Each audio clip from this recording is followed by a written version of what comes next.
Hebreos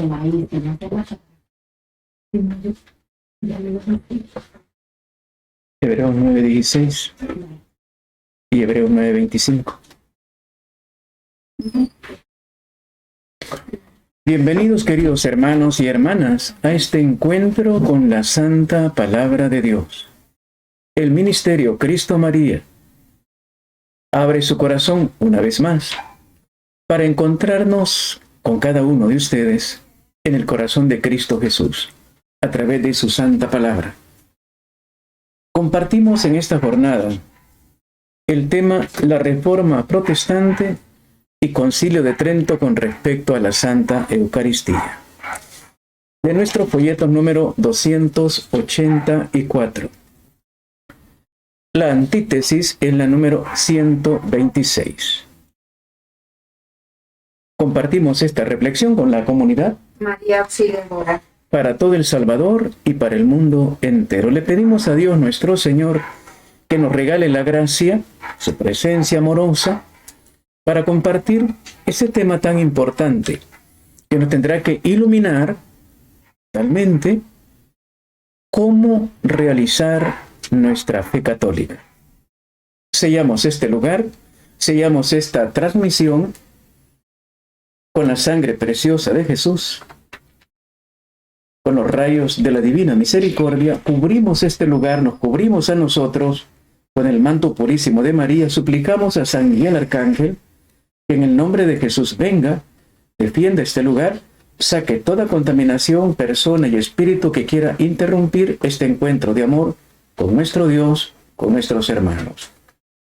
Nos cubrimos con la preciosa sangre de cruz, en el nombre del Padre, y del Hijo, y del Espíritu Santo. Amén. Amén.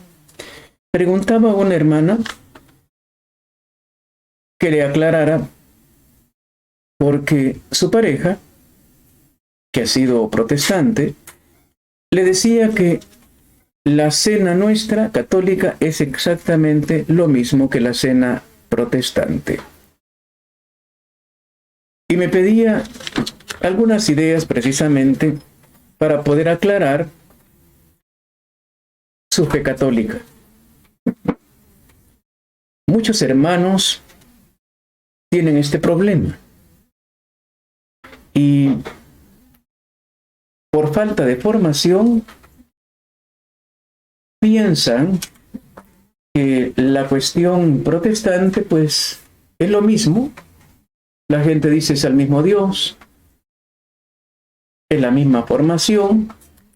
Hoy nos vamos a dar cuenta en este tema acerca de la Eucaristía diferencias opuestas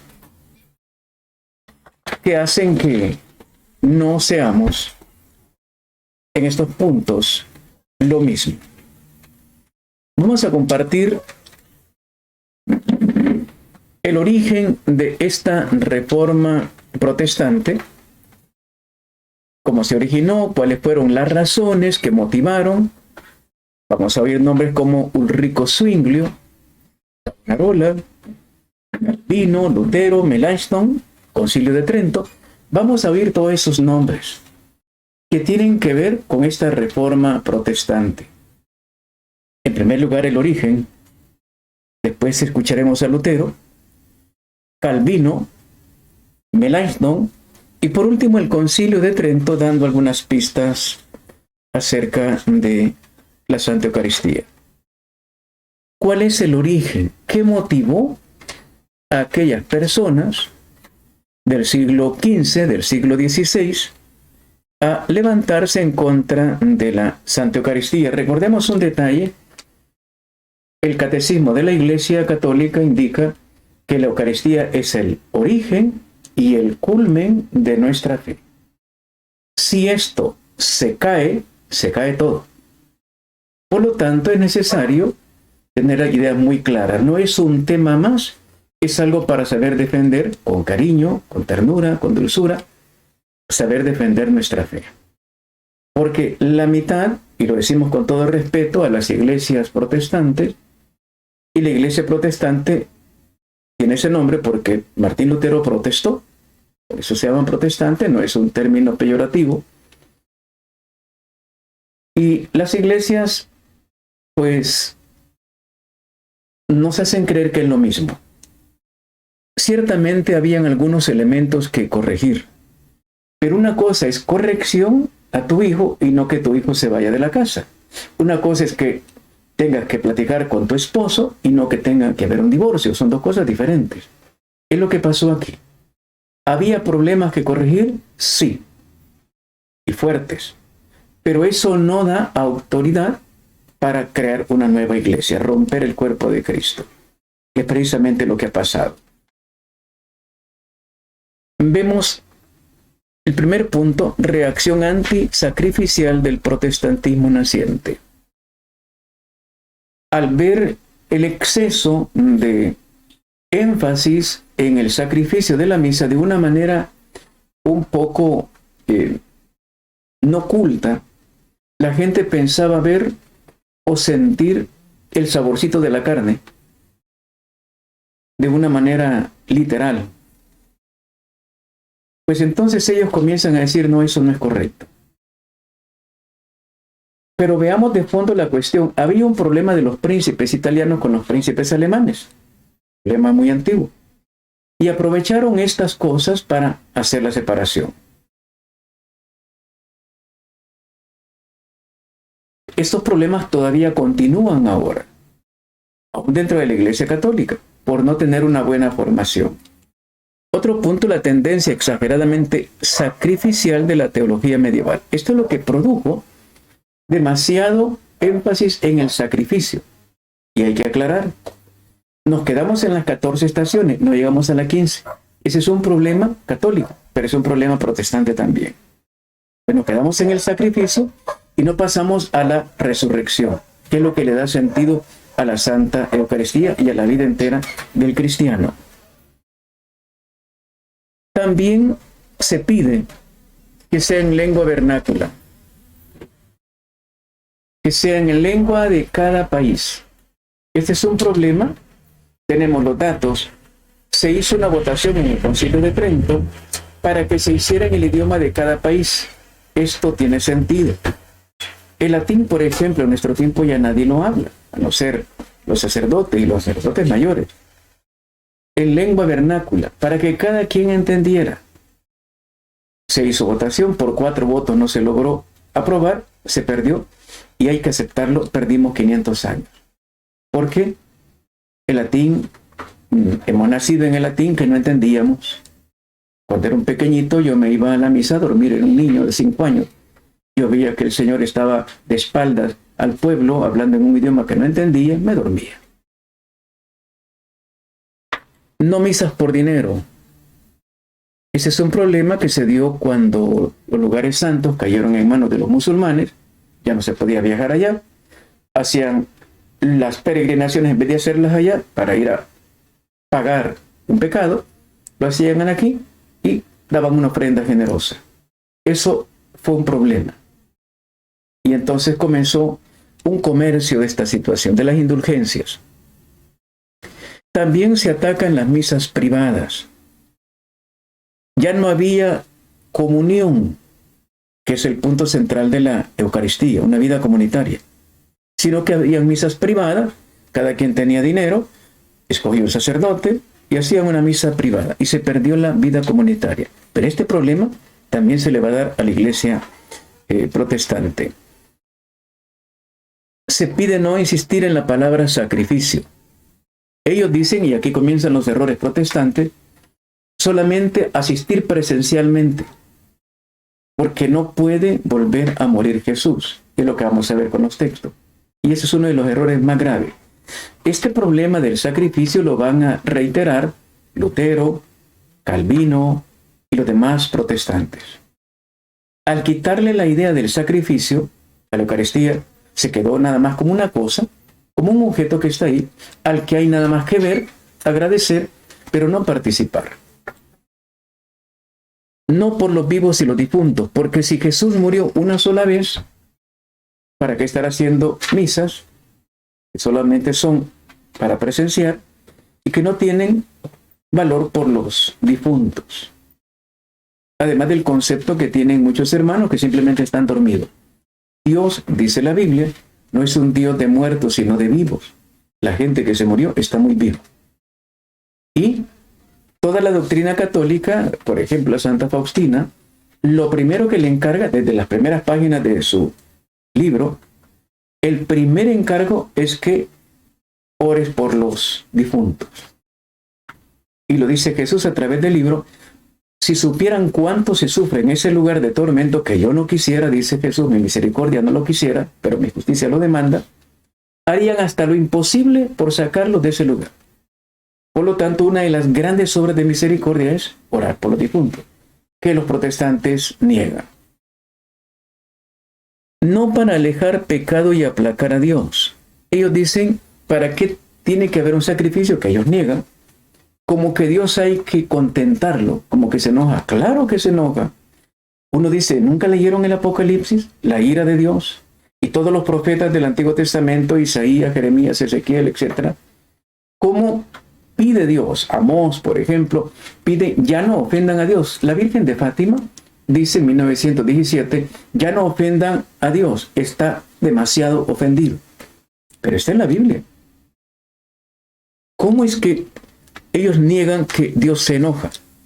Entonces, fíjense bien en esto, hermanos. Si Dios no se enoja por todos nuestros pecados, es un Dios que, tranquilo, no hay ningún problema.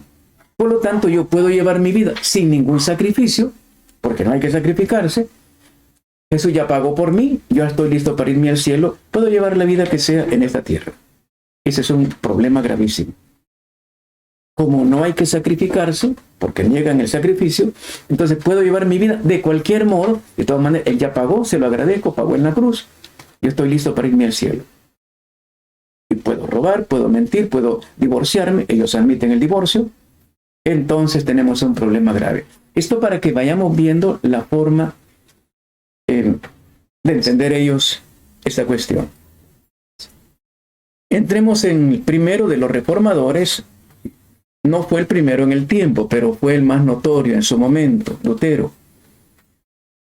Él está desde 1483 a 1546. Veamos una de las primeras citas que nos va a iluminar en esta línea. Por favor, Hebreos 9:16. Oigamos qué dice Hebreos 9:16. Pues donde hay testamento, se requiere que conste la muerte del testador. Palabra de Dios. Te alabamos, Señor. Lo decimos con todo cariño, con todo respeto, no tratamos de ofender a nadie, pero me pasó a mí. Fui a un templo en una esquina, por San Miguelito pasó eso. Yo vi una iglesia en una esquina pequeña, con un montón de bancas, me pareció que era algo así como católico, pero me llamó la atención que no vi ningún santísimo, vi desde fuera, lo que había era una Biblia, había un atril, una Biblia, me llamó la atención, entré, y le digo, disculpe, ¿qué iglesia es esta? Porque no le vi rótulo. Me dijo, somos luteranos. Le digo, ¿y cómo es esto? Mire, me dice, ¿viera qué bonito aquí? Mire, me dice, aquí no le molestamos si usted está en pecado. Aquí, usted si tiene esposa y no le gusta, aquí le podemos conseguir una nueva. Mira qué bonito es aquí, me dijo. Habían 3 señoras ahí, ¿verdad? Ya haciendo fila. Entonces, de verdad, sí, venga, si usted quiere fumar, aquí no le vamos a decir nada. Ese es problema personal de cada quien. Mira qué bonito es aquí. Me llamó la atención. Tiene que ver con la cita que acabamos de compartir. Hebreos 9:16. Lutero se encuentra con esta palabra. Pues donde hay testamento se requiere que conste la muerte del testador.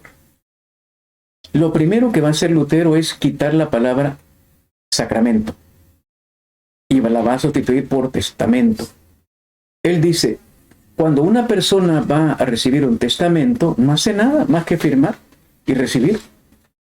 Pues nosotros vamos a la Santa Cena, no le llama Santa Misa, ni le llama Eucaristía, le llama la Santa Cena, y aquí viene la confusión, y vamos como herederos a recibir algo, y le damos la gracia, firmamos y ya estuvo. No tenemos por qué sacrificarnos.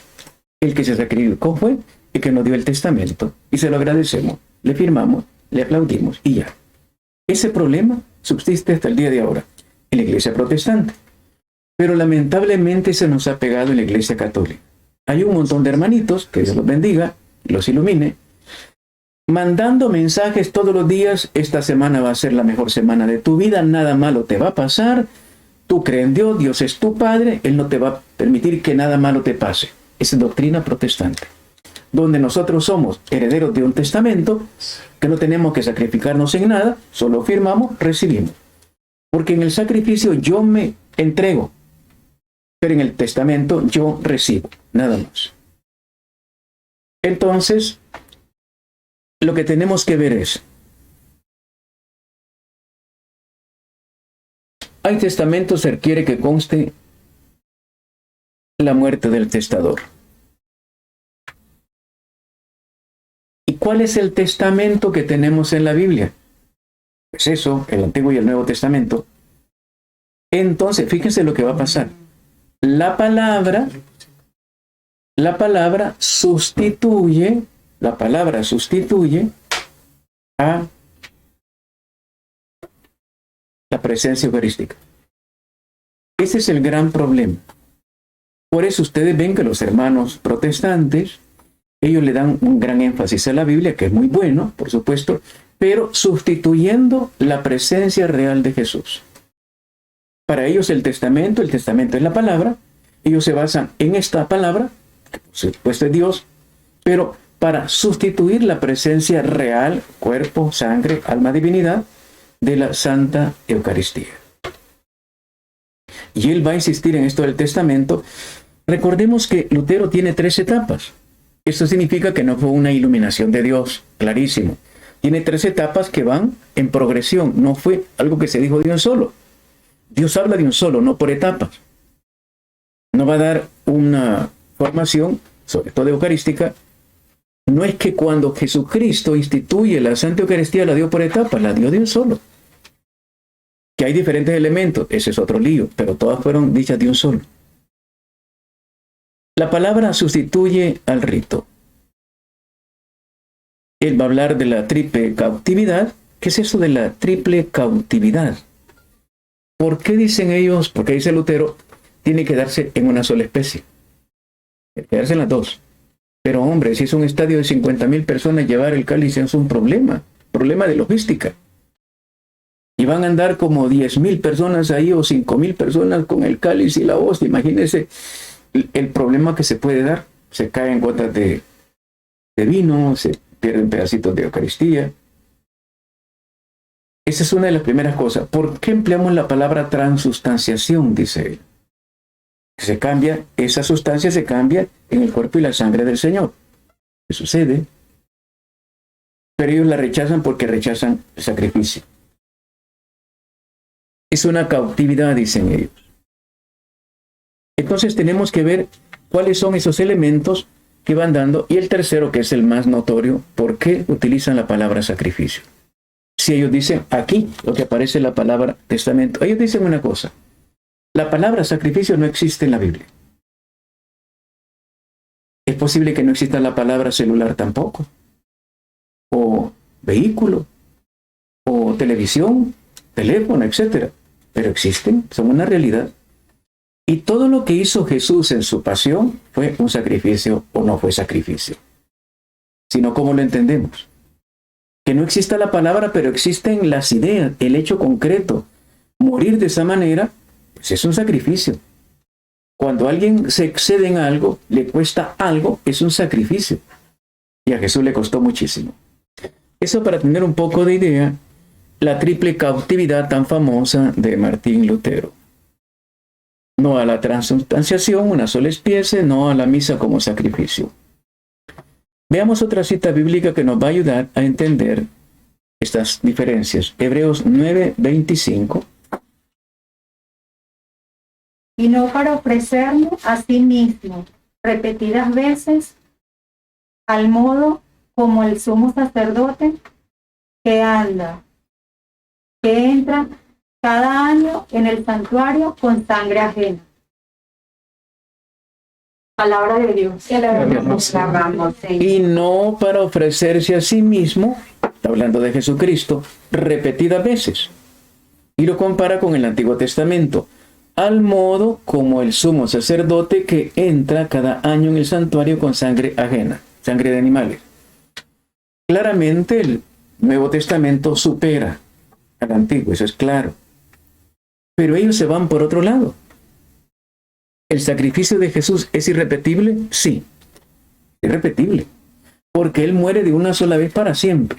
Pero lo que tenemos en la Santa Misa es la actualización de aquello. Todos los santos nos hablan, le dicen a San Pío de Pietrelcina: Padre, ¿por qué llora tanto en la misa? Si tú vieras lo que yo veo, te bañarías de lágrimas.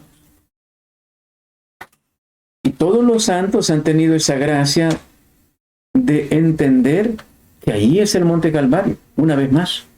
Claro que Él murió de una vez y para siempre, pero no como lo va a decir después Calvino, que es un espejo. No es un espejo, es una realidad. Lo que le va a costar entender a Lutero y a Calvino es que Dios está vivo y que no es un hecho pasado. El problema, fíjense bien, hermano, el problema de Lutero es que está viendo las cosas hacia atrás. Y sobre todo Calvino habla de un Cristo pasado, no de un Cristo presente y futuro. La carta a los Hebreos va a decir: Dios es el mismo ayer, hoy y siempre. Es eterno. Para Él no hay pasado, ni futuro, ni presente, es eterno. Pues eso se le olvida a los reformadores protestantes y hablan solamente del pasado, del Cristo histórico. ¿Y el Cristo resucitado qué? Se quedaron nada más en la cruz. ¿Y la resurrección qué? ¿Qué es lo que le da sentido a todo? Si no hubiera resucitado, seríamos dignos de lástima, dice San Pablo. Sí habla de donación, dicen ellos. Claro que se dona. Y en ese donarse es un sacrificio. Cuando alguien dona algo, por pequeño que sea, es un sacrificio. Y lo que hizo Jesús fue donar su vida de una manera muy cruenta. Claro que es un sacrificio. Y eso se actualiza en cada misa. O sea, los efectos aquellos se vuelven a dar una vez más. Por eso no debemos de perdernos una misa, porque los efectos de aquello que pasó en el Monte Calvario están de nuevo ahí. Porque Dios es eterno, porque Dios es todopoderoso. Y nos hace un favor al esperarnos en la Santa Misa, nos está esperando con aquellas gracias que obtuvo Él en el Monte Calvario, ahora quiere compartirla con nosotros. Esa es la actualización. No vamos solamente a ver un espectáculo, a ver la cena, como lo hacen ellos. Ellos van a ver y a recordar. No, nosotros vamos a recibir una actualización. Eso lo dice el Señor a través de muchos santos, por ejemplo, Santa Margarita María Alacoque. Yo quiero que me acompañes todos los jueves de 11 a 12, que fue la hora más dura de mi pasión, Getsemaní. Porque yo quiero, oiga, yo quiero que tú sufras como yo sufrí, porque yo quiero compartir mi gloria contigo. Está hablando del sacrificio que se une. En otro momento le dice a Santa Faustina: tu sacrificio unido a mi sacrificio agrada al Padre. ¿Cómo es que los protestantes dicen que nosotros no debemos sacrificarnos? Que nuestro sacrificio no vale, que el único es el de Jesús. Totalmente diferente. Entonces no hay que sacrificarse y vivamos la vida como sea, no hay ningún problema, ya estamos salvados. Eso es lo que dice la mayoría de protestantes. Ya estamos salvos, no hay ningún problema. La Biblia no dice eso de nadie. San Pablo va a decir: yo no creo haber llegado todavía. Tengo que seguir corriendo. Golpeo mi cuerpo, en la carta a los Corintios 9:27. Golpeo mi cuerpo, lo esclavizo. No vaya a ser que, habiendo enseñado a otro, quede yo descalificado. Tengo que seguir luchando. Eso contradice la doctrina de los hermanos protestantes. Otro aspecto, Hebreos 9:28, veamos qué nos dice. Hebreos 9:28. Así también Cristo, después de haberse ofrecido una sola vez para quitar los pecados de la multitud, se aparecerá por segunda ve sin relación con el pecado, a los que le esperan para su salvación. Palabra de Dios. Te alabamos, Señor. Esa es otra de las ideas. Es irrepetible, no es un sacrificio expiatorio, no es necesario aplacar a Dios. El 9:28, Cristo, después de haberse ofrecido una sola vez para quitar los pecados de la multitud, y lo entienden como que eso ya pasó, ya estuvo, y nunca más volverá a suceder. Ese es el gran problema. Es irrepetible, es único. Claro que es único y irrepetible, pero los efectos los seguimos obteniendo nosotros. En la doctrina católica hay cosas interesantísimas. Por ejemplo, le dice a Luisa Picarreta, cada vez que se hagan las obras de la pasión en la tierra, tú sigues creciendo en el cielo. Impresionante.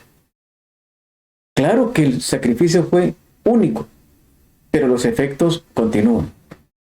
Si no, nosotros no podríamos crecer, no podríamos ir avanzando en el cristianismo, estaríamos estancados. Miren la enorme diferencia. Yo voy a llenarme. Jesús le dice, por ejemplo, a Santa Faustina, mira todas las riquezas que traigo en cada Eucaristía y no se las doy porque ellos la quieren para sí. Pero aquellos que la quieren para los demás, a ellos les doy todo. Mira, coge todo lo que tú puedas tomar. La Santa Eucaristía está llena de bendiciones. Pero yo tengo que hacer mi parte. ¿Cuál es? Pensar en los demás. Cuando pienso en los demás, Él me llena. No voy solamente a ver, no, voy a recibir, pero tengo que hacer un sacrificio. ¿Cuál es? Desprenderme de mi ego y pensar en los demás. En ese momento la Eucaristía funciona espléndidamente. Qué pena que los hermanos se la pierdan. Y qué pena que algunos católicos también se la pierdan. Por egoísmo. Pensar que solo es para mí, para mí, para mí. No. Yo vivo para los demás. Jesucristo murió por los demás. Entonces funciona el texto bíblico. Eso en la segunda etapa, aquí aparecen 3 palabras. En la primera, ver. Recuerden que Lutero era sacerdote agustino, católico, era profesor de teología. Por lo tanto, él tiene bien clara la idea de la Eucaristía. Y en la primera etapa no se desprende mucho de eso. La primera etapa, sobre todo, se mantiene casi cerca. Lo que comienza ya en la segunda etapa, ya él dijo, ver. Ahí comienza el problema. No solo es ver, es participar. Cuando la gente dice, vamos a la Santa Misa, no vamos. Vamos a compartir la Santa Misa. No vamos a ver la Santa Misa. Vamos a compartirla. Hoy tenemos claro el sacrificio de la misa. Hoy todos somos sacerdotes, internamente hablando. Todos somos, porque vamos a un sacrificio en el cual nos vamos a comprometer a sacrificarnos. Somos sacerdotes, todos. Externamente solamente son los ministros consagrados. Pero internamente todos somos. Por lo tanto, todos somos participantes. Hay uno que preside, sí, pero todos celebramos. Ellos no celebran, ellos solamente ven y se quedaron en el ver. En la segunda etapa aparece el oír. ¿Qué significa eso? Solo van a oír la palabra de Dios. Vieron las cosas que están ahí, oyen la palabra y pasan a la tercera y comer. ¿Pero qué comen? El recuerdo de aquello que pasó ahí. No están comiendo a Jesús, porque ellos no creen que la presencia de Jesús es cuerpo, sangre, alma, divinidad. No lo creen. Por lo tanto, comen comida normal, recordando un hecho bonito que pasó. Nosotros vamos a unirnos a Jesús. Esto crea las diferencias enormes que tenemos con los hermanos. En la tercera etapa se da una disputa muy fuerte con Zwinglio, Ulrico Zwinglio, y los calvinistas, que la vamos a ver después en Calvino. Sí a la presencia del cuerpo entregado y la sangre derramada, pero dividen entre sacrificio y sacramento. Comunión, sí, pero no presencia, solo una memoria. Y este problema, si solo es comunión, pero no presencia, ¿qué pasó con Lutero? Llega a decir, la persona recibe a Dios, pero personalmente, no comunitariamente, y se perdió la misa. Porque en la misa vamos, en primer lugar, a sentirnos parte todo de. Si alguien se siente solo en una comunidad, algo está fallando, porque Dios ha venido a crear comunidades donde todos se sientan parte de. Si en un matrimonio uno de los hijos siente que no es hijo de ahí, ya sabes por qué está ahí, ese matrimonio está fallando. Si en la casa siente que solo el esposo, que pasa en la mayoría de hogares latinoamericanos, solo el esposo manda y la esposa solo es para tener hijos y cocinar, eso no funciona. Tiene que haber una comunión de todo, no solamente comunión íntima en la cama, comunión de todo. Pero el problema protestante va en esa línea. Es la persona que recibe de Dios y recibe nada más a través de la palabra. Nosotros recibimos todos para unirnos, la presencia del Padre, del Hijo y el Espíritu Santo, para unirnos todos. No solo vamos a ver, ni vamos a oír, ni vamos a comer un recuerdo, es una realidad, es la persona de Jesús. Eso para tener en cuenta un poquito la cuestión de Lutero. Pasamos ahora a Calvino. Hay un detalle importantísimo en Lutero, antes de entrar en Calvino, algo que sorprende. La afirmación de que Jesús no ofreció al Padre ninguna obra buena. Que toda su actuación iba dirigida a dejar un testamento para sus discípulos. Impresionante eso. Que Lutero haga esa afirmación, que no hizo ninguna obra buena para el Padre, sino para los discípulos. Pero la Biblia lo dice una y otra vez. Mi Padre me ama, el Evangelio de San Juan, mi Padre me ama porque yo siempre hago lo que a Él le agrada. Y si va a morir en la cruz es porque el Padre así lo quiere. Que se haga tu voluntad y no la mía.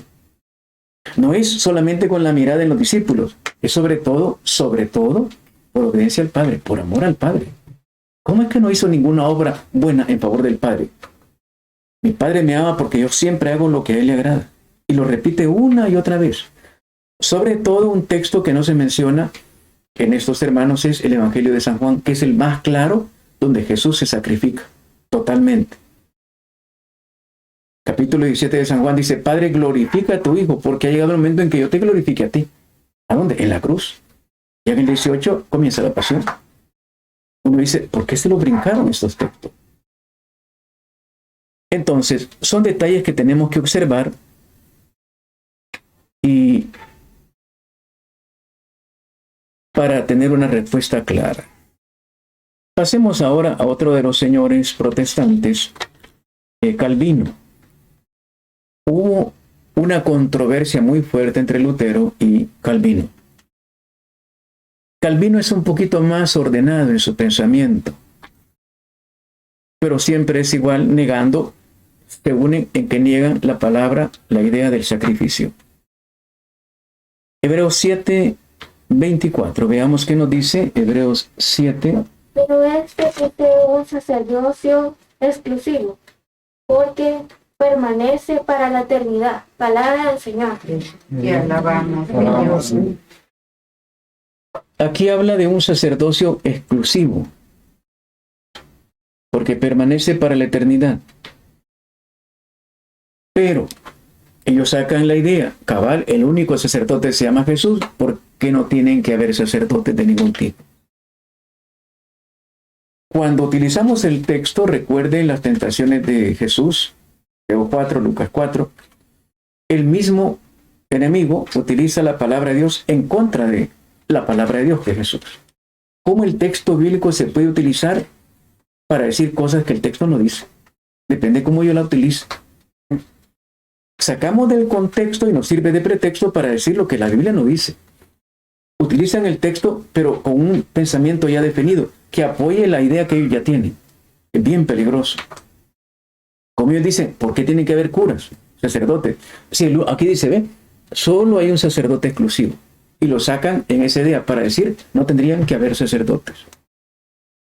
El texto no está hablando de los nuevos sacerdotes, está hablando de los sacerdotes del Antiguo Testamento.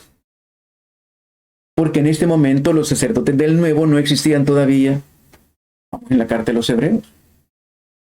Por lo tanto, el sacerdocio como tal, como lo conocemos hoy, ese no existía. Está hablando del Antiguo Testamento, que ese tipo de sacerdocio no es el que Dios quiere. El que Dios quiere es el de Jesucristo. Y en esa línea van los sacerdotes católicos. Claro que es un sacerdocio exclusivo, no es para cualquier persona. Es un llamado personal, una vocación que el Señor hace a algunos hermanos.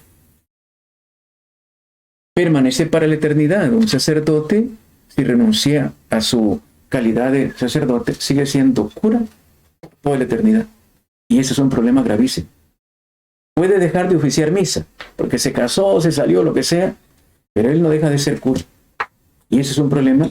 Lo dice Santa Faustina, aquel que más recibió y renegó de eso es el que más va a sufrir de abajo. Es un problema enorme. Aquellos que fueron llamados a un ministerio como este, Cristo María, y renuncian, allá abajo son los que más van a sufrir porque recibieron más. Santa Faustina dice, allá en el cielo, los que más brillan son los que recibieron un llamado especial y lo desarrollaron bien. Y los que más sufren allá abajo son los que recibieron un llamado y lo hicieron mal. Es porque es eterno. Esto para tocar un poquito la idea del argumento calvinista que no es hacia adelante, sino que hacia atrás. Claro que el sacerdote modelo y único es Jesús, pero era delegado.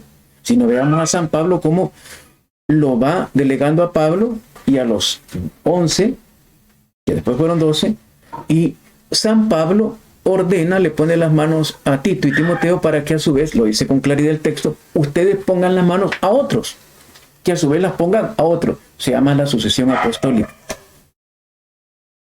¿O no lo han entendido que San Pablo ordena sucesores de él para que a su vez ordenen otros a sus sucesores en la misma línea? Tito era obispo, Timoteo era obispo, Pablo es un obispo, sacerdote y obispo. Entonces, no es que se haya quitado el sacerdocio, el que se quitó fue el del Antiguo Testamento, para que no nos digan cosas que no. Veamos otro texto, Hebreos 7:27.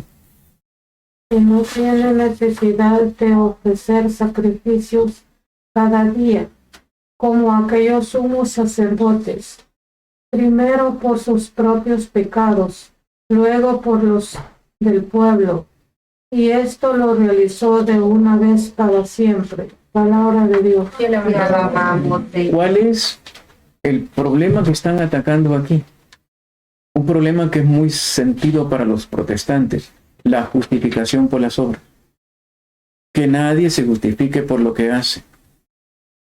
Ciertamente somos justificados por gracia, pero ellos la aplican a esto. Si nosotros vamos a misa, no vamos a ser justificados por ir a misa, por sacrificarnos. No hay justificación por las obras. Es lo que dicen ellos y lo mantienen. La única forma de subir es por gracia. Entonces, ¿dónde queda el capítulo 25 de San Mateo, versículo 31 al 46? ¿Tuve hambre? Y no me dices de comer. ¿En qué quedamos? Y ese es el juicio final. Tuve sed, estuve en la cárcel, estuve enfermo. Está reclamando obras. No, lo que está mal es cuando la obra la hago por vanidad. Una teletón. Cuando la obra la hago para que todos me aplaudan y todo el mundo lo sepa. Eso sí está mal. Porque el capítulo 6 de San Mateo dice, lo malo es que la limosna lo sepan todos. No dice que la limosna es mala. El ayuno no es malo. El ayuno es malo cuando lo hace como publicidad. Pero el ayuno es una obra. Es más, Jesús aplaude eso, pero bien hecho. Uno dice, no, como que no han leído algo, se les escapó en el enojo, lo que sea, se les escapó. Solo leyeron ese texto y el resto de la Biblia, ¿qué pasó? ¿Los evangelios dónde están? Porque estos son los argumentos de la carta a los hebreos. ¿Y el resto de la Biblia? Veamos Hebreos 9:28. Hoy lo va a tocar de otra manera. Hebreos 9:28. Así también Cristo, después de haberse ofrecido una sola vez para quitar los pecados de la multitud, se aparecerá por segunda vez sin relación con el pecado a los que le esperan para su salvación. Palabra de Dios. Te le alabamos, Señor. Calvino va a decir, el sacrificio de Cristo no necesita ser reiterado ni ratificado posteriormente, sino solamente presencializado en sus frutos por medio de la predicación del Evangelio. Eso es suficiente. Este es el problema. Por eso ellos se dedican, qué bueno que lo hacen, a evangelizar, pero lo hacen excluyendo el sacramento del sacrificio de la Santa Misa, la Eucaristía. Porque agarran del texto, Cristo, después de haberse ofrecido una sola vez para quitar los pecados de la multitud, una sola vez, para quitar los pecados. Por lo tanto, en la misa no se quitan los pecados, dicen ellos, porque solo pasó una vez. Ellos dicen, eso pasó en la cruz, dice Calvino. Cuando Jesús estuvo en la cruz, quitó los pecados del mundo. Claro que sí. Entonces ya no tiene por qué haber otro momento donde se quiten los pecados del mundo, dicen ellos. Porque el único momento donde se quitaron los pecados es la cruz. Aquí, dicen ellos, lo que estamos recibiendo son los frutos de aquel momento. Pero la Santa Eucaristía no quita los pecados, porque ahí no hay sacrificio, por lo tanto no hay pecado. El único momento donde se quitan los pecados es el sacrificio de la cruz. Y como aquí no hay sacrificio, por lo tanto no se quitan los pecados. Al quitar la palabra sacrificio de la Eucaristía, se perdió todo. Aquello nada más es un simple recuerdo. Y se basan en esto. Después de haberse ofrecido una sola vez para quitar los pecados de la multitud, ya estuvo. Se aparecerá por segunda vez, pero sin relación con el pecado. Entonces nosotros contestamos con toda claridad, como es sí el sacrificio, es una actualización, no solamente los frutos de la cruz. Hay una relación que no podemos quitar. Cruz, Eucaristía, están totalmente relacionados. Para entender bien la Santa Eucaristía no nos podemos separar de la cruz, nunca. Pero no como ellos lo hacen de que los frutos de ella se pasan para acá. No, aquí me vuelvo a encontrar con el divino crucificado. Cuando Santa Faustina, por ejemplo, se encuentra con Jesús y la llama un llamado fuerte, porque la chica anda bailando por ahí en una fiesta, se aparece todo llagado en la cruz. Y le dice, ¿hasta cuándo me vas a estar engañando? Una cosa impresionante. Eso ha pasado con muchos santos. Jesús está diciendo, mira todo lo que yo me ofrecí, me sacrifiqué, y tú no vas a hacer nada por mí. No dice, mira, yo sufrí, no hay problema, tú sigue tu vida. No, tú no vas a hacer, ¿hasta cuándo me vas a hacer esperar? Y si hablamos de esa Faustina, por ejemplo, toda la vida fue un sacrificio enorme, enorme. Pero no solamente ella, Santa Gema, el Padre Pío, Martín de Porres, Don Bosco, etc. Todos ellos, no hay ningún santo católico que no haya vivido una vida de sacrificio. Entonces, él es el modelo, sí, es el único, es lo máximo, el perfecto, sí, pero lo vino a hacer para que nosotros lo imitáramos. Lo dice muy bien la carta primera de San Pedro. Él nos viene a servir de modelo. Lo dice bien claro la primera carta. Sufren, pero si sufren por el nombre de Jesús, siéntanse dichosos, son parte de la gloria de Él, dice San Pedro. Ahora, si sufren por ladrones, por metiches, es problema de ustedes. Lo dice bien claro San Pedro. Pero si sufren por la obra de Jesús en su nombre, están participando ya de la gloria. ¿No han leído ese texto? No dice, no, mire, ustedes no tienen que sufrir nada. No tienen que sacrificarse en nada. Y algunos católicos piensan así, ¿por qué vamos a ayudar en Cuaresma?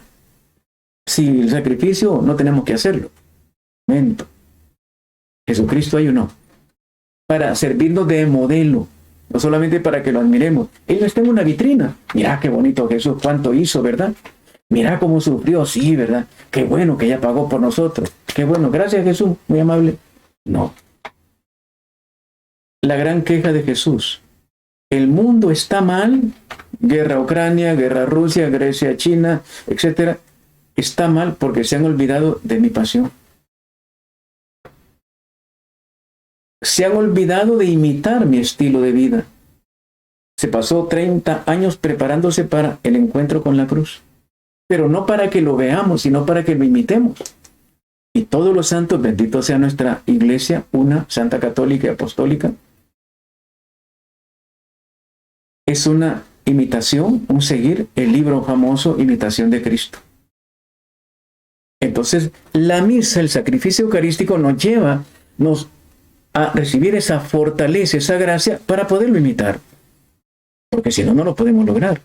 Pero nosotros nos comprometemos voluntariamente a imitar a Cristo. ¿Qué dice Romanos 8:29? Fuimos creados para reproducir la imagen de Jesús. Y la imagen de Jesús incluye la cruz, incluye la resurrección. Fuimos creados para eso. No fuimos creados para tener un marido, una mujer, una cuenta bancaria, tener un apellido, tener unos títulos. No fuimos creados. Esos son medios que nos tienen que llevar a reproducir la imagen de Jesús. La imagen de Jesús incluye, fuimos creados para eso, para reproducirlo. Uno dice, ¿nunca leyeron ese texto? Peligroso que los católicos también lo olviden. San Pablo va a decir, ya no vivo yo, es Cristo el que vive en mí. Estoy crucificado con Cristo, lo repite una y otra vez. ¿Lo han leído a Pablo? Veamos otro texto. Malaquías 1:11. Malaquías 1:11. Desde levante hasta poniente, grande es mi nombre entre las naciones, y en todo lugar ofrecen a mi nombre sacrificios de incienso y oblaciones puras. Pues grande es mi nombre entre las naciones, dice Yahvé Sebaot. Palabra de Dios. Te alabamos, Señor. Fíjense que el mismo texto lo utiliza el Concilio de Trento en favor y ellos lo utilizan en contra. ¿Cómo podemos manipular? Debemos ser muy cuidadosos, porque podemos manipular el texto en favor nuestro y en contra de Cristo. Es bien peligroso. Este texto lo utiliza Calvino en contra de. Porque dice, desde levante hasta poniente, de levante donde se levanta el sol, hasta donde se pone el sol, grande es mi nombre entre las naciones. Y en todo lugar ofrecen a mi nombre sacrificios de incienso, oblaciones puras, pues grande es mi nombre entre las naciones, dice Yahvé Sebaot. Pero ¿cómo lo entienden ellos? Sí, pero eso nada más es un sacrificio pero a nivel mental. Increíble. Sí, es un sacrificio pero a nivel mental, por lo tanto no es un sacrificio verdadero, porque no hay sangre. Suprimen la ceremonia, aparece la palabra democracia, niegan la tradición, el dogma de la predestinación, solo acepta 2 sacramentos, el bautismo y la cena, pero la cena, y ahí está uno de los grandes problemas, sí utilizan el nombre de Santa Cena, pero sin la presencia real de Cristo, solo es un recuerdo. Y con todo el respeto de los hermanos, pero ellos dicen, no, sí es el mismo Dios, pero actuado de manera diferente, entendido de manera diferente. Para ellos es solo un recuerdo, para nosotros es una realidad, una presencia real, una persona que está ahí, con la cual voy a interactuar espiritualmente. Pasamos a Melanchthon, que es un humanista. Este Melanchthon es anterior inclusive a Lutero. Él fue de los primeros que habló de no llamarle sacrificio a la Santa Eucaristía. Fue el primero que se opuso al nombre sacrificio. Veamos en qué se aplica este señor, Hebreos 7:18. Hebreos 7:18. De este modo queda derogado el precepto precedente, por razón de su ineficacia e inutilidad. Palabra de Dios. Te alabamos, Señor. Queda derogado el precepto precedente. ¿Cuál? El antiguo sacerdocio. ¿Queda quitado? Claro que sí. Pero aparece el nuevo. No queda derogado la cuestión del sacerdote. El problema que se dio en la Edad Media fue que el sacerdote llegó a pensarse que él tenía poder de transubstanciación. Nunca, nunca, tampoco. Ese poder lo tiene el Espíritu Santo. Cambiar la sustancia, pan y vino en el cuerpo y la sangre de Jesús. Solo Dios. El mismo que hizo la encarnación hace la transubstanciación, el Espíritu Santo. Entonces lo que está diciendo aquí, derogado el precepto precedente, era ineficaz e inútil, claro que sí. Pero era necesario, era un pedagogo, era una sillita de ruedas, una andadera, claro que sí. Era una pedagogía que iba a resultar en el Nuevo Testamento. pero no porque ya no va a funcionar, sino porque hay algo que lo ha superado, lo ha completado. Una persona que saca su título de bachiller, de licenciado, etcétera, maestría, no es que todo lo anterior no sirvió. Al contrario, todo eso le sirvió para lo que tenemos ahora. Una persona cuando llega a los 30, 40, no es que su etapa anterior no sirvió. Eso le ha servido de base. Ahora es una persona más madura. Ya recuerda las metidas de pata que tuvo, trata de no meter esas cosas otra vez. No es que no sirva. No es que se va a olvidar de eso, no. Eso le sirve para no cometer los errores del pasado. Aquí, eso fue necesario, Dios lo permitió, pero llegó un momento en que dijo, hasta aquí. Ahora viene ya la realización completa. Jesucristo, sumo sacerdote. Entonces vemos de la ley al evangelio, del judaísmo al cristianismo.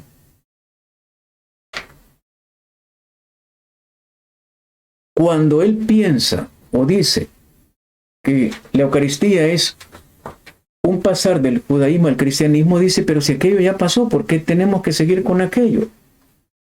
Tenemos que seguir porque ahora esto está mejorado. Llegó a su plenitud. Hay una diferencia entre Lutero, que es antropocéntrico, y Melanchthon, que es teocéntrico. ¿Qué significa eso? Lutero se quedó en el hombre, antropocéntrico, centrado en el hombre. Es el hombre el que escucha el testamento, el testimonio, y lo recibe, y hasta ahí llega. Es una relación entre Dios personal y el hombre. Y Melanchthon dice, no, es teocéntrico. Dios es el centro, pero un Dios que solo se le recuerda porque no hay sacrificio. Las palabras nos pueden engañar. Teocentrismo es una palabra muy buena. Cuando Dios es el centro de mi vida, ojalá todos tuviéramos una fe teocéntrica. Hacemos todo por Dios, pero un Dios que está vivo y que yo lo tomo en el santo sacrificio de la misa. Distingue entre sacrificio de alabanza y sacrificio de expiación. Él dice, el verdadero sacrificio no es el que pasa en la Santa Cena. Es la alabanza, yo me sacrifico cantándole a Dios, alabando a Dios. Y por lo tanto no hay sacrificio de expiación porque esa cena no funciona. No está expiando nada. Porque tienen que haber misa de difuntos si ahí no hay ningún sacrificio expiatorio. Es nada más un recuerdo. Por eso ellos niegan orar por los difuntos. Se oponen a las misas de difuntos. Y son muy con todo el respeto, son muy fanáticos en eso. Se enojan mucho. Cuando una persona me dice, mire, fíjese que se ha muerto el pariente, pero es mi papá, pero como la señora es protestante y van a llegar todos los pastores, ¿qué hago yo? Si yo empiezo a llevar al sacerdote a ver un pleito, pues no lo lleve, tranquilo. Misa por otro lado, no entremos en pleito. Porque ellos son muy agresivos, que Dios los perdone. Entonces no entremos en discusión. ¿Va a haber un pleito? No, evitemos el pleito. Usted vaya a hacer su misa por otro lado, tranquilo, llévese a los católicos que crean y hace su misa bien hecha, no hay problema. ¿Para qué evitar un lío ahí con otros hermanos?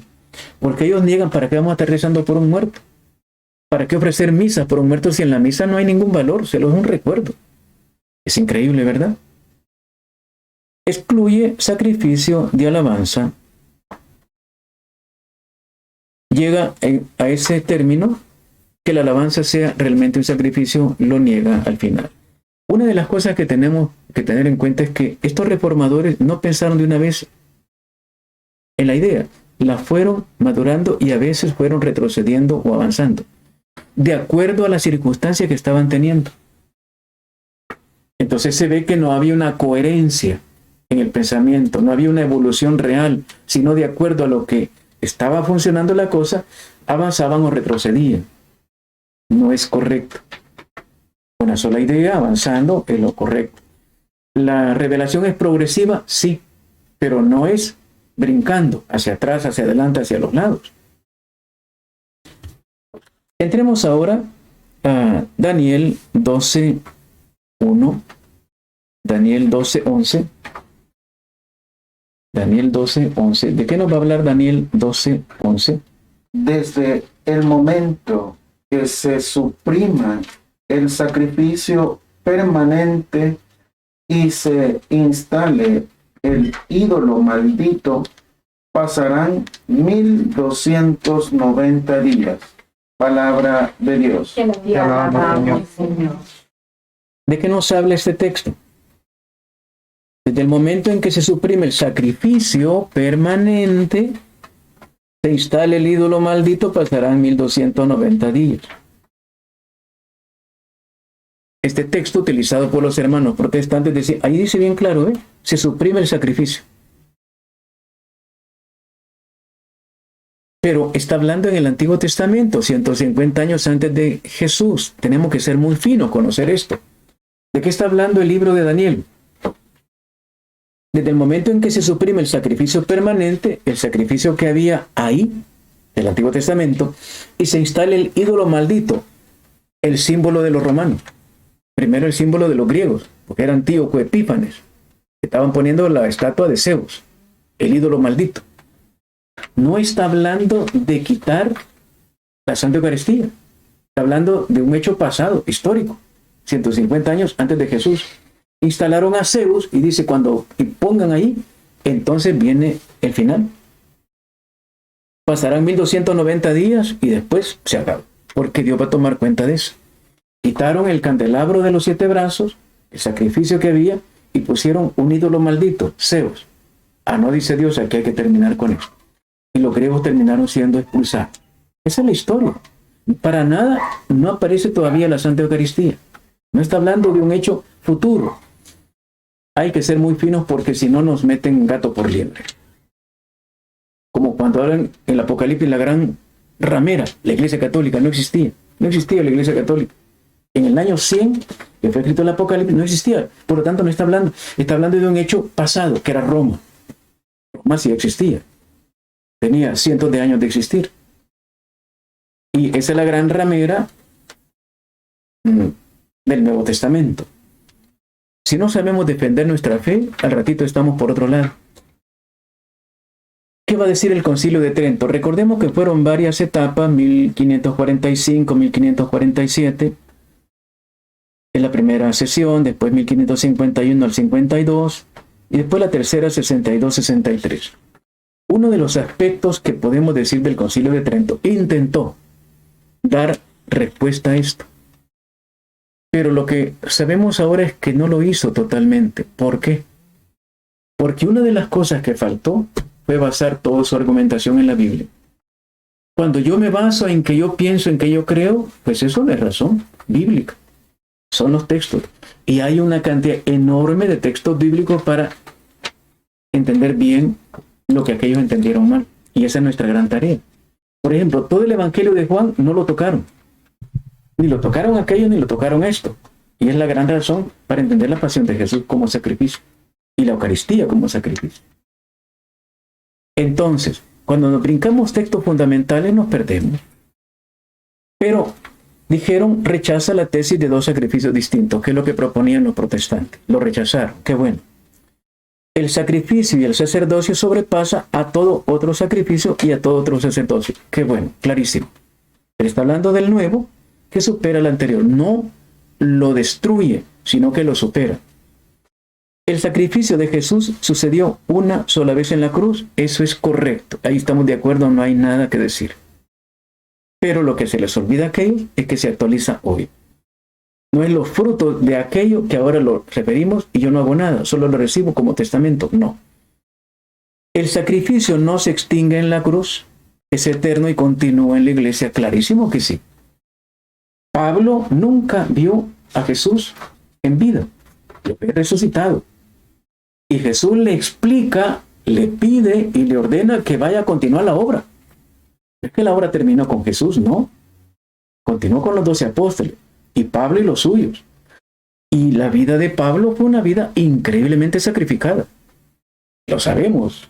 La carta a los Corintios dice, 5 veces fue apaleado, me dieron 40 azotes menos 1, me asaltaron de mi raza los extranjeros, naufragué, aguanté hambre, frío. ¿Qué no aguanté? Dice. No se llama sacrificio. ¿Y por qué lo hizo? Por Cristo. Y él, leemos la Biblia, él celebraba la Santa Eucaristía. Desde el libro de los Hechos.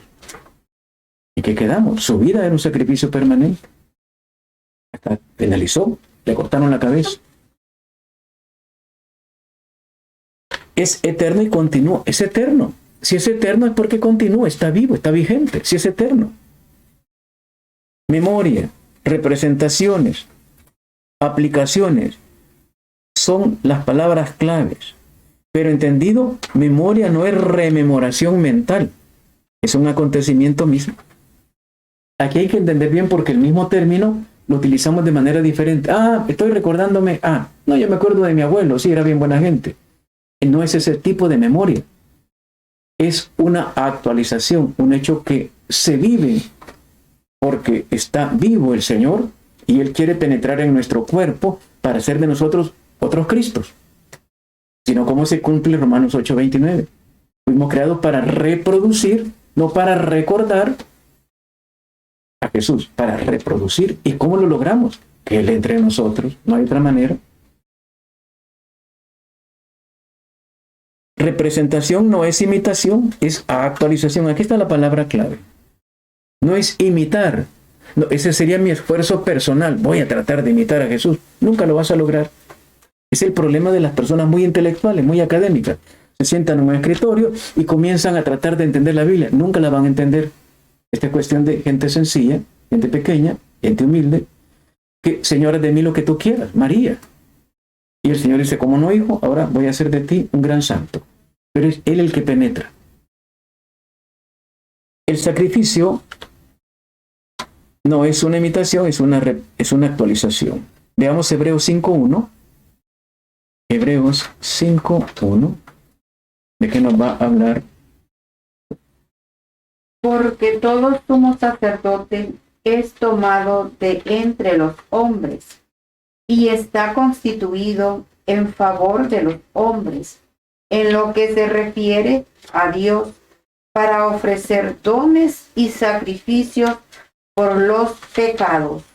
Palabra de Dios. Esto es hermoso lo que dice el concilio.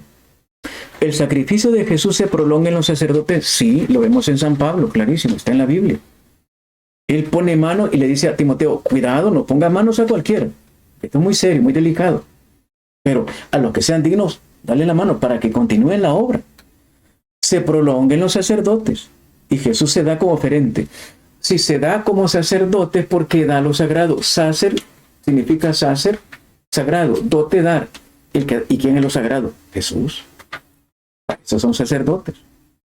Se prolongan los sacerdotes y Jesús se da como oferente. Lo hermoso es que Jesús voluntariamente, otra vez, es el que se entrega, es el que está ahí, es el que celebra a través del sacerdote. A Santa Faustina le dice, mira, en cada confesor estoy yo. Ellos solamente son el vehículo. Hay que entender esto. Tú tienes que orar por ese vehículo porque a veces el solito quiere dispararse. Para que digan lo que yo quiero porque soy yo el que estoy ahí. A los sanadores nuestros, ¿qué les ha dicho? ¿Por qué tienen miedo de ser sanadores si soy yo el que sano, no son ustedes? Falta fe. Jesús está vivo. Está actuando a través de todos. De los ministros consagrados y de los sacerdotes laicales que somos todos. ¿Por qué tenemos miedo de actuar cuando Él nos llama? Si Él nos llamó, punto, se acabó. Pero es que no me siento digno, si ninguno es digno. Jesús se da como oferente.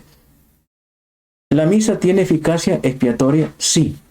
Claro que no añade nada a la cruz, sino que es la misma relación que hay de la cruz con la Santa Eucaristía, es el mismo Jesús. ¿Tiene eficacia? Sí, porque Jesucristo en la cruz que está haciendo, pagando por todo. Y como es el mismo Cristo que está aquí, vivo, cuerpo, sangre, alma, divinidad, está pagando por todos. Por lo tanto, la misa sí se puede ofrecer por otros. No solamente por uno, ni en recuerdo de, por todos. Porque Lutero decía, no, como es una relación personal de Dios conmigo, por lo tanto los demás no tienen nada que ver en esto. Uy, qué feo. Y ese problema lo tenemos hoy los católicos. Pareciera que se nos metió eso. A la misa voy, Jesús y yo, los demás hay que vean cómo sale. Ese problema está haciendo más daño que la guerra de Ucrania. Me volví egoísta. Dios y yo. Los demás hay que vean cómo sale. No. Es Dios y nosotros. Padre nuestro. Acaba de salir en el Evangelio. el Padre nuestro. Padre no mío, es Padre de todos. Veamos Malaquías 3:3, a ver qué nos dice. Malaquías 3:3. Presentará para fundir y purgar. Purificará a los hijos de Leví, y los acrisolará como el oro y la plata. Y será quienes presenten a Yahvé oblaciones legítimas. Palabra de Dios. Te alabamos, Señor. Este texto debería recibir un gran aplauso de cada uno de nosotros. Es impresionante. Recibimos la gracia si nos acercamos con recto corazón. Si no, no. Con fe, con temor, con reverencia. Se sentará para fundir. Cuando se sienta, en el pueblo hebreo se siente porque va a enseñar. Se sentará para fundir y purgar. O sea, va a purificar. Purificará a los hijos de Leví. ¿Quiénes eran los hijos de Leví? Los sacerdotes, los que atendían el templo. Los acrisolará en el crisol, a fuego máximo. Fuego máximo es una cosa terrible. Los metales, cuando se funden a fuego máximo, el hierro, por ejemplo, se vuelve hasta blanco. Es una sola. ¿Recuerdan yo leí una historia, una anécdota muy fuerte? Están en uno de esos grandes hornos de hierro. La temperatura es máxima, líquido el hierro. Y de pronto un obrero se resbaló, cayó y desapareció al instante. Cosa tremenda. Cuando dice acrisolará, fuego al máximo, quiere decir es un gran sacrificio, una gran purificación. Si solamente voy de espectador a ver una escena por ahí, ¿para qué necesito purificarme? Yo puedo ir de cualquier modo. Pero si voy a entrar en contacto con él, que le dijo Dios a Moisés, quítate las sandalias, este lugar es santo. Si Dios está presente ahí, yo no puedo ir de cualquier modo al servicio, me tengo que purificar, porque Él es santo, quiere que yo también sea santo. Y para ser santo tengo que hacer un montonazo de sacrificios. Y el que está en la Santa Eucaristía es el santo de los santos. Y me acerco, me tengo que purificar mucho. Un gran sacrificio. Tal como lo entiende el Concilio de Trento, si nos acercamos con recto corazón, ¿por qué la mayoría no recibe nada o muy poco en la Santa Eucaristía? No es que no funcione, es que yo no me preparé muy bien, no me sacrifiqué. Pero la idea bíblica es correcta. La persona tiene que ser acrisolada, purificada. Y no nos gusta que nos corrijan, que nos llamen la atención, no nos gustan las humillaciones, y son totalmente necesarias. Jesús fue humillado en la cruz. Eso, que fuera desnudo. Luisa Picarreta dice, Señor, te han quitado toda la ropa, te pones pálido. Señor, se ve el rubor de tu rostro al de estar totalmente desnudo. Para cualquier persona, hombre o mujer, estar desnudo delante de los demás es una gran cosa. Y sobre todo alguien que es totalmente puro. Y sin embargo Jesús lo aceptó como un enorme sacrificio. Él dice, lo acepto para pagar por aquellos que se desnudan y no les da pena.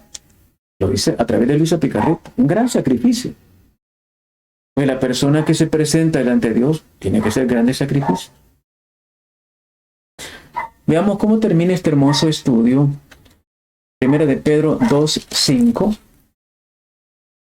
También ustedes, cual piedras vivas, entran en la construcción de un edificio espiritual para un sacerdocio santo, para ofrecer sacrificios espirituales aceptos a Dios por mediación de Jesucristo. Palabra de Dios. Te alabamos, Señor. Fíjense el detalle de ese texto. También ustedes, ¿a quiénes son ustedes? La gente pagana. Porque la carta no fue escrita para los hebreos, fue para los paganos.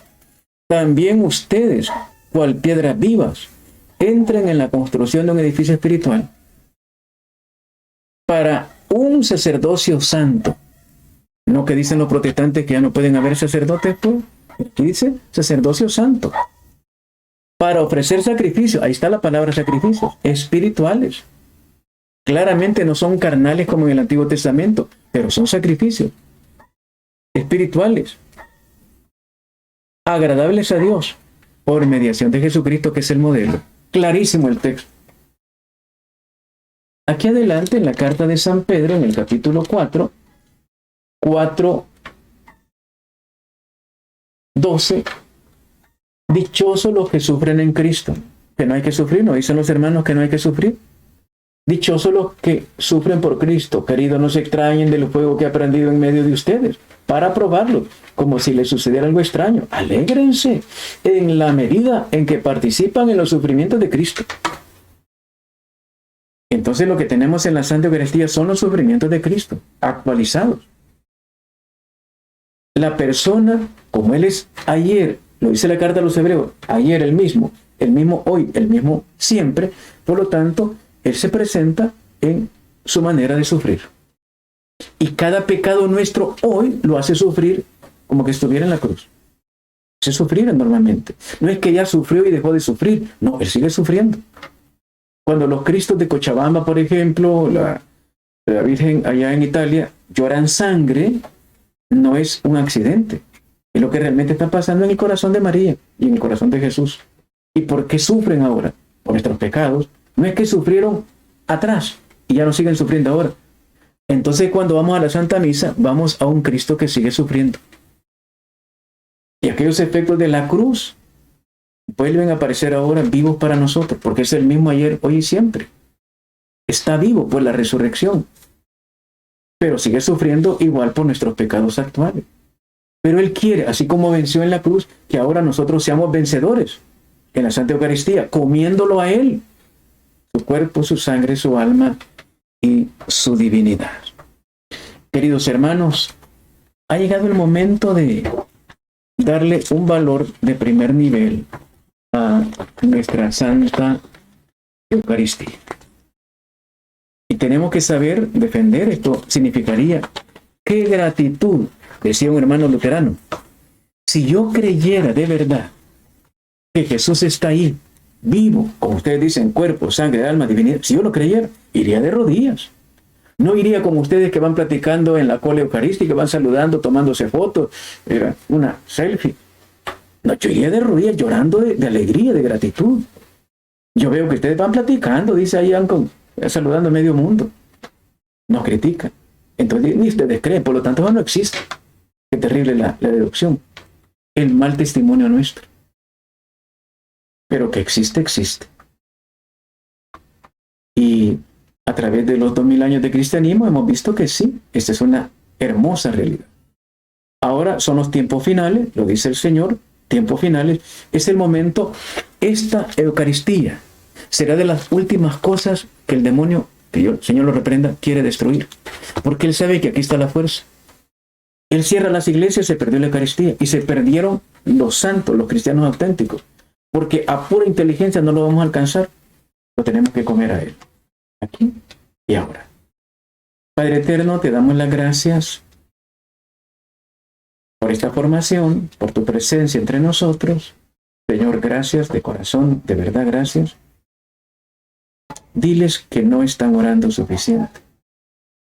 Diles que no están trabajando sus heridas sentimentales. Diles que vienen tropiezos, que están escuchando lo que no deben. Diles que todavía no perdonan. Tienen rencores personales y familiares. Y por eso yo no puedo actuar en ellos. Que por eso los demonios están aprovechando para confundirlos. Que tienen pensamiento confundido. Que no han trabajado sus heridas desde el vientre materno. Diles que andan tan tensos y estresados porque no confían en mí. Pero que tengo bendición para compartir con cada uno de ustedes, dice el Señor. Gracias, Padre. Gracias, Jesús, Eucaristía.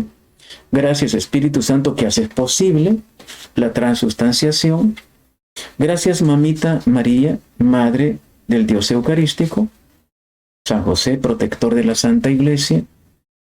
Gracias a cada uno de los ángeles que cuidan a Dios y nos cuidan a nosotros.